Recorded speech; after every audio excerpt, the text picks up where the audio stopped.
my name is Gina Kirwan, and I am the ghoul maker of Georgetown. I am not a horror girl. I don't ever watch scary movies. I don't even like stressful movies, to tell you the truth. I love Halloween. I'm not necessarily, I'm not a gore fan, but I do love Halloween. So I make these creatures out of fabric and cement, and I've been doing it for about 3 years. I call them ghouls, although they've mostly become friends. It was just an idea that I had, and I didn't really know how to do it. I'm somebody who has been looking for their art for a long time. I am not particularly talented in drawing or anything else, but I knew I had some art in me somewhere. So I found some things on YouTube that taught me a lot, and I just started. I would say the first renditions of the ghouls were pretty primitive, and they've come a long way just because I've learned so much along the way. So it's not at all like it was on YouTube now, and now that I know what I'm doing, I feel like they've gotten so much better.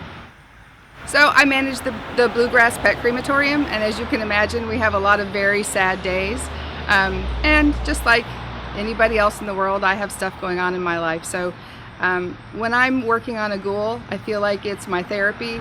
I'm not thinking about anything else. I'm just thinking about the creative process and how to bring the personality out of the ghoul that I'm making. So like this spider guy right here, I didn't know what I was going to make when I started, and he just kind of started to be a little creepy, and his one arm is maybe a little bigger than it should be, and so I thought, oh, a spider would be perfect, but he looks, I don't know, he reminds me of a bad guy from Harry Potter, I love to see them come to life, and my husband makes fun of me because after every single one that I make, I'm like, oh, that's my new favorite.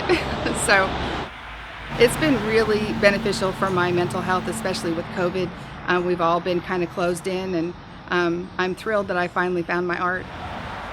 My neighbors have been absolutely wonderful. They've been so supportive. In fact, I don't think that I could have done that. I know that I could not have done any of this without the support of my husband, Peter, who is the chief ghoul mover, and my neighbor, Kitty Dogood, who has been so encouraging and helpful.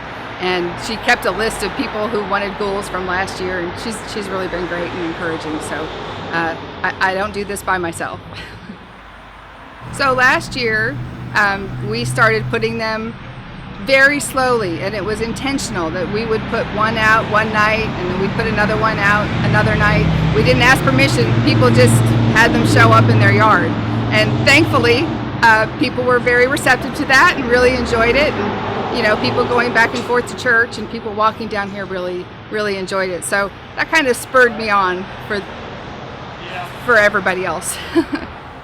People have wanted to buy them, and I have allowed that, and after I take the money out for my expenses, the Amen House has already gotten one donation, and then ABOL will be getting the rest of the donations.